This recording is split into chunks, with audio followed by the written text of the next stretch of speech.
3 days content போட்டுட்டு இருக்கோம். Almost நாங்க நெருங்கிட்டோம். என்னன்னு பாத்தீங்கன்னா எங்க பங்காளிக்கு பர்த்டே. எப்படி கும்மு உட்காந்துருக்கான் பாருங்க.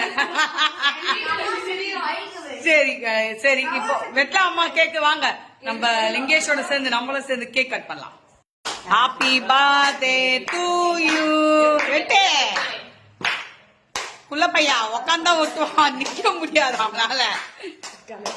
அங்க பாரு உட்காந்துனே விட்டோம். நில்றா. கட் பண்ணு, கட் பண்றா. Party wishes super. கொஞ்சமா வை, நைட் ஆயாக்கு ஆவாது.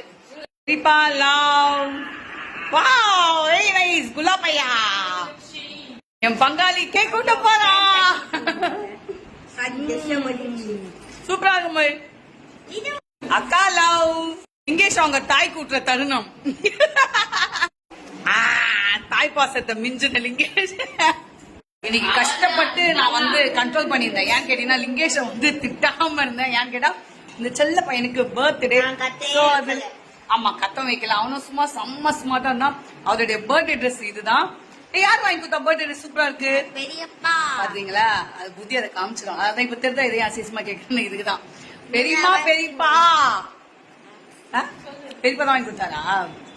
பெரியமா பாத்தீங்களா? நல்ல பையன். சரி, உங்களுடைய விசுவாசம் என்னுடைய பங்காளிக்கு வேணும். Bye bye. நான் பிரியாணி சாப்பிட்டு போறேன். பை.